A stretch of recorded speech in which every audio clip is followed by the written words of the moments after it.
Good morning. Yes, I like the energy. Class of 2024. Can you believe we made it? Can you believe we made it? My story may be different from yours, but we all have a story to tell. It was quite challenging for me to get here.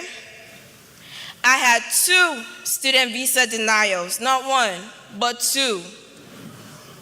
It felt like my world was crumbling, but I made it here.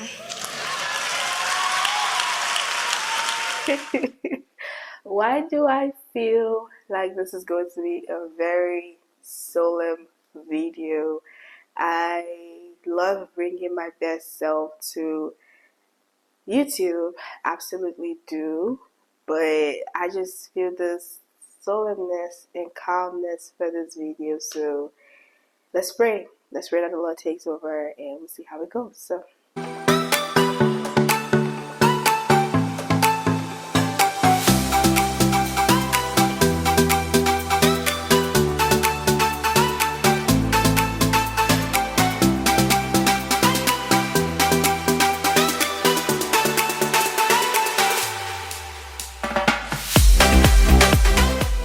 hey guys, welcome back to my channel. My name is Valedictorian and my channel is Talk with the Bell. If this is your first time, we are excited to have you here and join our community. And if you are returning, I am so blessed that you decided to spend another minute watching of a video from today. So this is another video from the Once Upon a Time series, and today we're talking about student visa denials. As you can see, my energy is a little bit low, majorly because this topic holds so much to how the Lord has actually molded me into the woman I am today, and I just believe it should be a solemn mood for the video, and we're just praying for the Lord to take over. So let's start with a story of when it all began. So I graduated from the Ambassadors College in 2019, and after that I already knew I was going to come back in July to start preparing for the SATs, the exams we have to take if you plan on coming to the United States. So I started preparing for the exams with my fellow classmates, and we did the exams, got our scores, applied to schools in the US, got scholarships, and you would think everything. You would actually think everything was automatic. But while we're back home waiting to finalize, oh, this is the school I'm going to for sure, COVID-19 hits. Whew. Everybody experienced COVID, and it shaped everyone in a whole different way. Everyone has the negative side, the positive side. All I have to say is I have the positive side because I spent time with my family that I don't think I have anymore, in a way that I can't just say, oh, I'm taking this long months of vacation to just be in the house and everyone is in the house. But it was a great bonding moment for my family and I do appreciate it. Because of COVID, the US embassies in Nigeria were shut down, and so everything was on a pause. And towards August, like July ending of 2020, there were conversations about, or if you still want to move forward with your school, you might have to defer to spring, and spring starts in January. But I knew I didn't want to defer in spring, so they gave us the option of, okay, you can take online classes, and by law, for you to be considered a full-time international student, I don't think you're allowed to take more than 1 to 2 online classes a semester. So that was something that they changed to accommodate, international students who were in the US but still had to continue college at home, and everyone had to just switch to online classes. So we were given the option of starting online that fall semester, which was August 2020, and then we'll see how everything else goes. So To the glory of God, it started in fall 2020, and I wasn't in it alone. Like my classmates as well, from ambassadors that would take the SATs together, we're all, taking classes for schools in the US. So we're all, buddies doing everything together.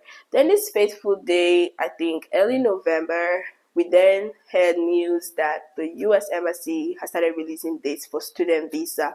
Of course, everyone is rushing to get everyone is rushing to get the dates because why not? So me and my friend, a very good friend, we decided to pick the same date, which was November 23rd, 2020. And she was like, okay, we're just all going to go at the same time, get this visa and be done with, right? So that's why I'm letting you know it's not just me, but then her and also like two other people. We all knew each other.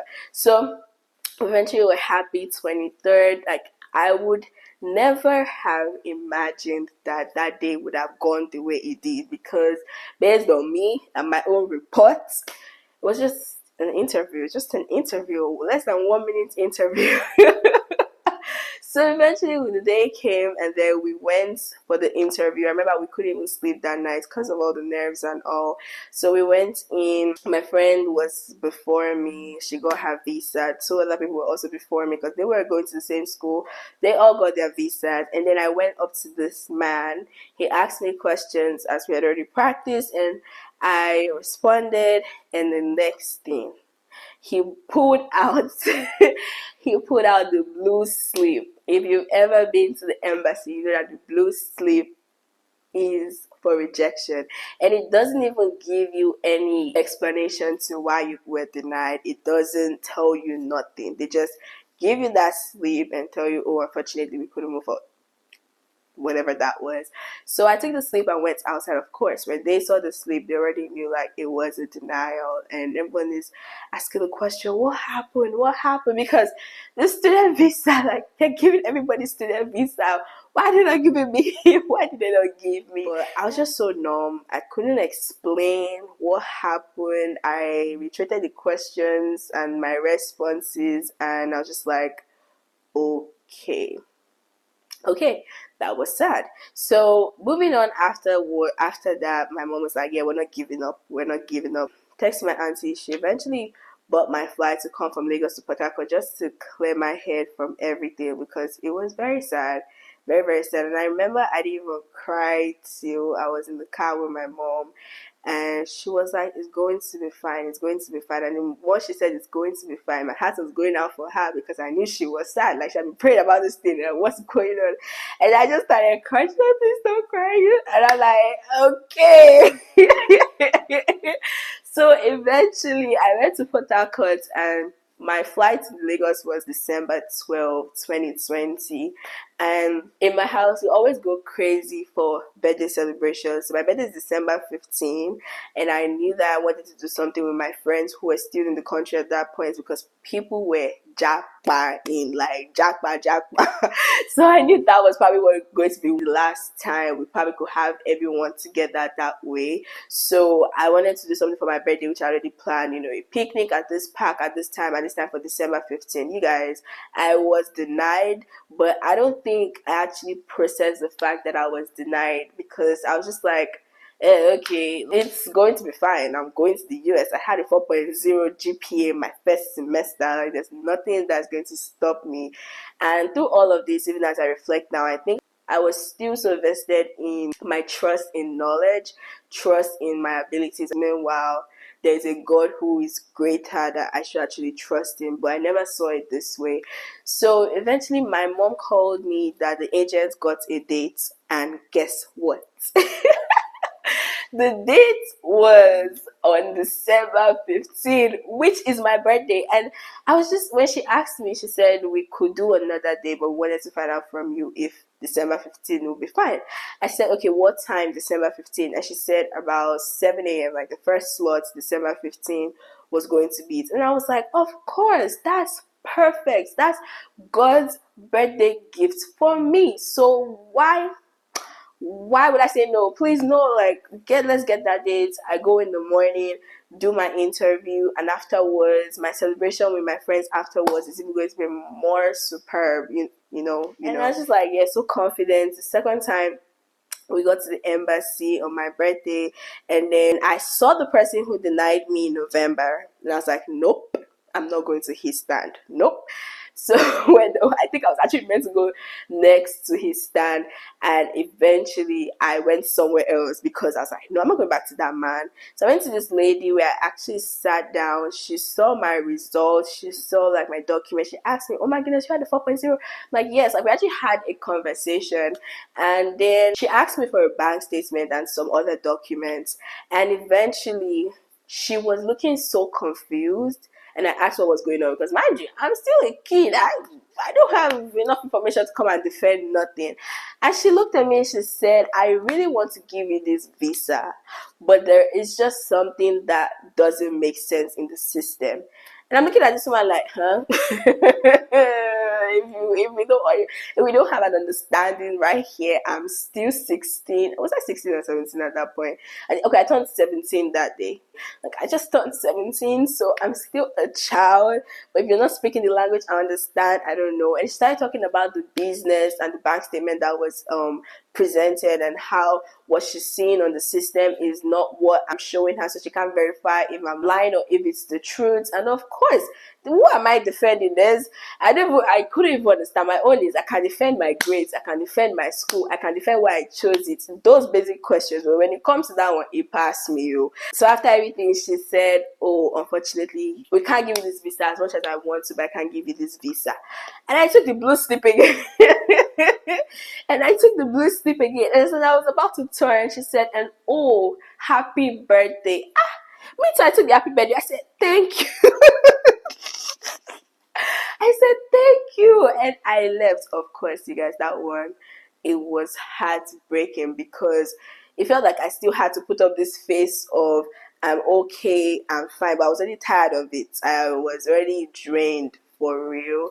And I still had a birthday celebration that was to happen. Of course, I was still going to have it. Me, nothing can spoil my fun. If I plan this thing, it's gonna happen, and it's my birthday. Like, it's not going to be marked with I was denied at the embassy. So I got into the car. My mom saw me from afar. She was like, what is going on? And I kind of gave her a little information to what I could remember, and they were able to pick out what the problem was. So that was them. Me, I picked my phone to start responding to, like, birthday messages. And of course, I'm like, thank you, thank you, thank you.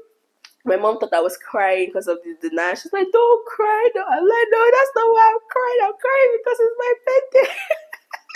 I mean, there were those tears accompanying it as well, but I wasn't trying to focus on the denial. So after that, I kind of pretty gave up. I pretty much gave up, and I'm not even going to sit here and lie because I just felt, okay, I had admission in Unilag. I was still in Unilag. Once COVID is done, I'll just go back to Unilag, and that'll be fine. But then at the end of the day, there was still the vision of, you're going to school in the US. And I remember having a conversation with my mom that December. She's like, no, we're not giving up. We're not giving up. We're going to try another agent, try a different location. We are not giving up because I know the word God gave me. You're not schooling in Nigeria. And sometimes it's important to know that when you're going through something, the people around you really matters, because if your faith is down and their faith is down, no one is lifting any other person up. So if the other person's faith is ready to go and you are here, because of that faith, you're able to tap into it and be on the same level to even say, okay, I still have hope to believe that something is possible. So we got another agent in Abuja, and after we got that agent, I already registered for spring semester by faith to be in person. So all my classes were to be in person for my spring semester. I paid for housing, so I was going to be on campus every day, just like every other person who was coming on campus spring semester for the first time. And there was still no dates. There was still no dates at this time. I think the hustle for dates was real. It was actually very real. But when Rama was already packing my things, any moments from now you're leaving, so act like you are leaving. Don't be here casting doubts and all. So eventually, when we crossed over into the new year, I began to understand that this goes way beyond what you see.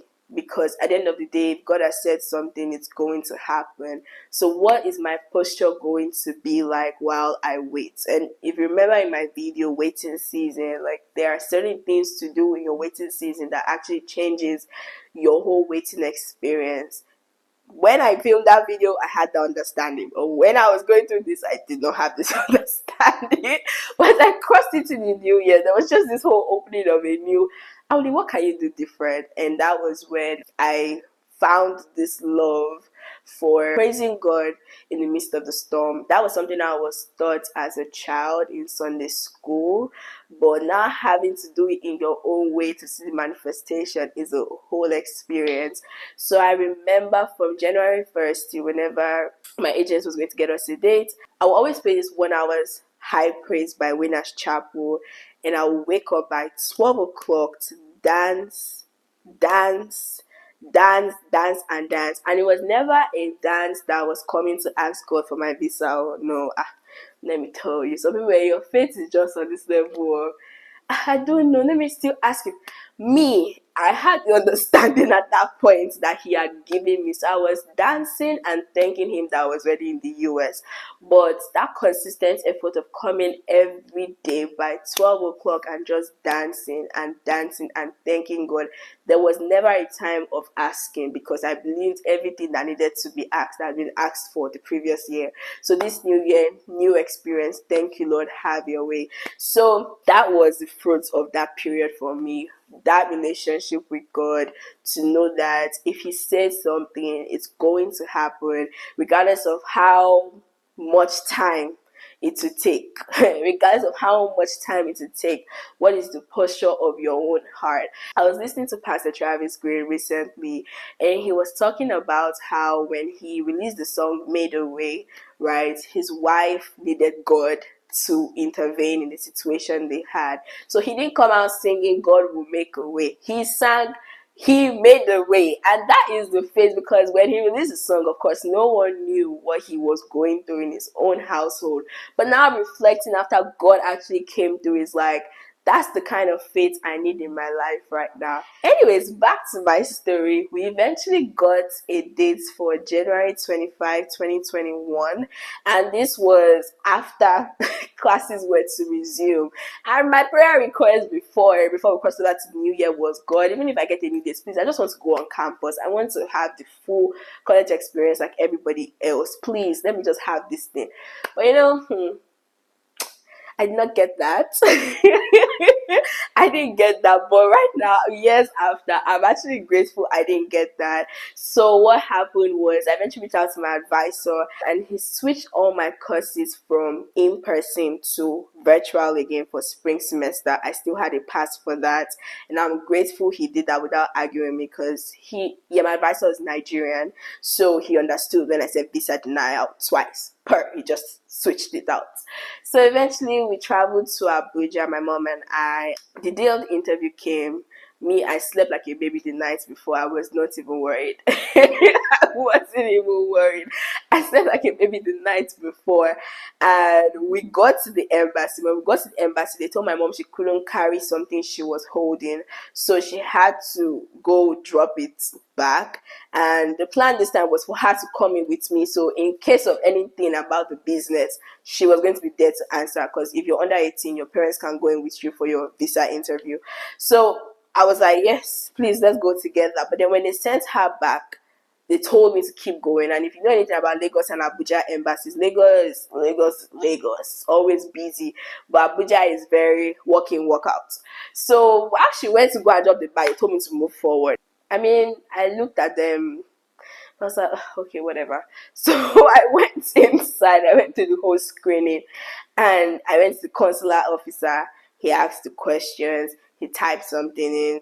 He asked another question. He typed something in. Congratulations, your visa has been approved. Then afterwards, I stood up. I came out. So when I came out, my mom was sitting at the entrance. Like, she probably came back, and of course, so that I'd gone in. So I came out to the face of, It's like, what happened? What happened? What happened? Oh. When you talk about dramatic, my mom is dramatic. Mwah. Mommy, I love you, but my mom is dramatic. So they're like, oh, what happened? What happened? Oh, they gave me the visa. She's like, hey, is that why you're like this now? Is that why, is that why you're like this now? You meant to be telling. But then at that point, it just felt like, I tried twice.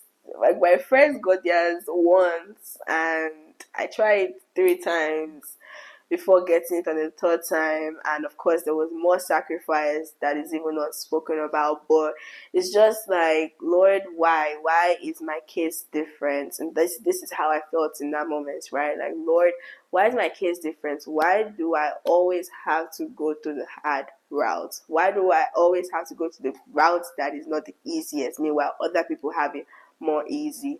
And that was my mentality. And I know this is speaking to someone else who is in a situation like, Lord, everybody or this particular person who is a friend of mine always has it easy, but yet I'm here struggling.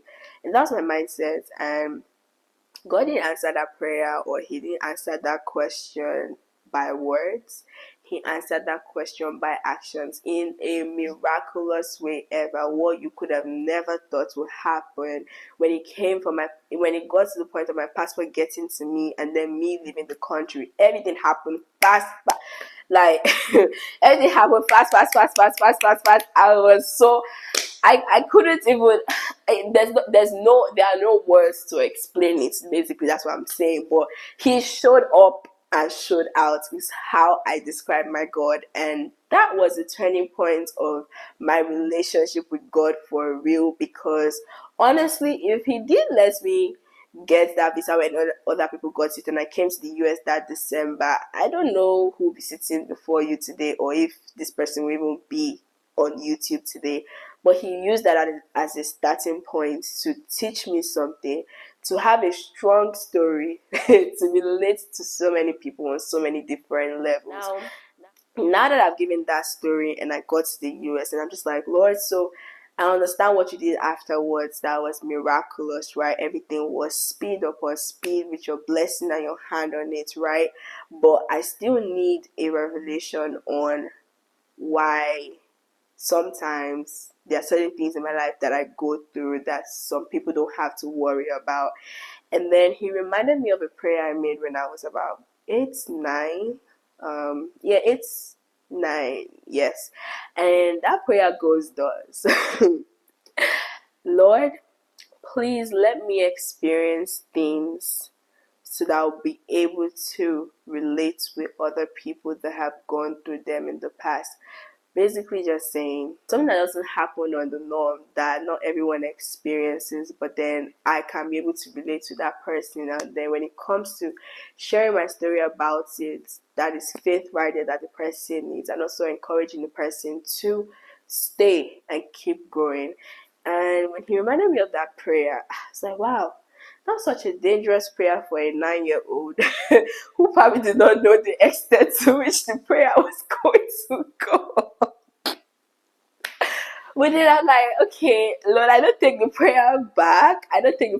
But thank you for at least showing me that's where the root of all of this was for real. Because now that I'm in my 20s and I am seeing so many things I've gone through in the past, when things happen to me, I got to a point where when things happen to me, I'm just like, okay, Lord, who is this one for?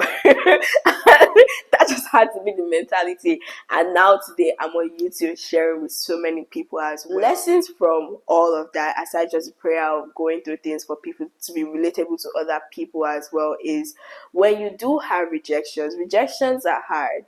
Rejections are sad, and as I'm speaking to you, I actually received a rejection today. I don't know when you guys will see this video, but it's just, don't be, what's the word? In my situation, I was numb. Try to come out of the numbness of how you're feeling and actually assess your feeling. If you're sad, be sad. If you feel like shouting at God, it's not gets you anywhere, but still shout. Express your feelings. If you want to cry. If you want to wail, please wail. please, Will, I know after sharing my Microsoft experience and just showing like my reaction to everything afterwards could have probably taught some people to think, oh, I'm wrong for crying when something that crazy happened to me. No, you're not wrong, because I still had my days of tears. And that's why I wanted to make it very relatable to show you guys that, okay, even though that cry did not come then, it came later on, because I am human and you are human too. And when the Bible talks about he is close to the brokenhearted, in that moment of you being broken, that is the point where the Lord is closest to you the most. He is there. He feels the pain with you. It's like, let me put this pain on me instead of my child. But then we have to go through certain things for growth in our lives. And it's just, do not push God away. The enemy wants us to say, oh, he allowed that happen to me, so push him away from your life. But no, you are meant to do the opposite, going closer to him, because it's from him you get your strength. It's from him you get even basically the strength you need to wake up every day and keep moving, the strength you need to keep living, the strength you need to keep pushing. He is the one who can give it to you. So do not let the enemy take that away from you, but instead run towards him, not running away from him, and he's going to help you. And be careful who you surround yourself around with, because if you are around people that they don't care about your success, they don't care about you, they don't care about your emotions, and you tell them this is how you're feeling, they'll make you feel worse. They'll probably start showing you why you should not even have started this venture of trying to go to the US for how many years. Look at you now, look at what it has brought you, look at all the money you've wasted. So better be careful who you surround yourself with, because it can tell on how you actually handle rejections. And the next thing I have to say about this is, when you get to a point of removing the rejection from you as a person, it makes it better. So for example, a lot of us apply for jobs, right? And they say, oh, unfortunately, we can't move forward with this. It is not you they are rejecting.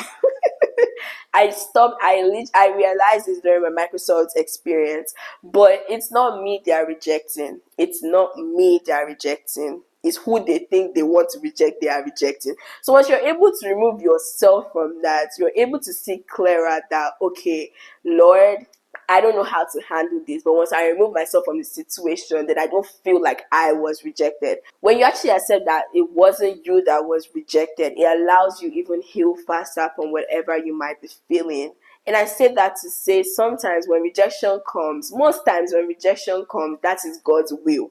That is his purpose. There's nothing you want to do that will change it. It's just, oh, okay, this is not working right now. It means something better is coming for me. And I did mention, oh, I got rejection today for something that I kind of wanted. So I'm just like, okay, Lord, since this one did not work out, I don't regret the time spent preparing for this or the application or whatever, but I just believe that I don't know how it is going to happen, but I'm still going to do it. And at your own time, you will make it clearer for how it should be done. And when a lot of us as Christians start having this mindset, bringing up our brothers and sisters in the Lord, in church as well, encouraging one another, we'll all be living a way better, stress-free life. Or just to end on the final note, one of my friends did say when she started getting rejection letters, she didn't see it as rejection letters anymore. She saw it as love letters. Basically, I know you guys think you are doing me well by sending this to me, but I will see it as you're sending me a love letter, and that's fine. That was very funny to me how she told us then. But it's all about changing your perspective about how you see it, and it will help you even handle everything better. So once again, draw closer to God. The people you surround yourself around with matters a lot, and it will tell how you're able to handle denials, rejections, delays. Like literally, when they say delay is not denial, delay is not like DELAY is not DENIAL. They are two different things. So just keep trusting and growing, and the Lord is going to help you. So yes, this was my story on my 2 visa denials, and I shared a snippet at my speech at graduation, but this just gives more insight to what happened and kind of how I processed through everything, and God definitely pulled through. So with that being said, I hope once again it has encouraged you. Leave down in the comment section whatever stood out the most to you, or what you think resonated with you the most as well. And don't forget to like, subscribe, share. I'm looking forward to the comments. Until next time, keep living your best life with God at the center of it all. Bye bye.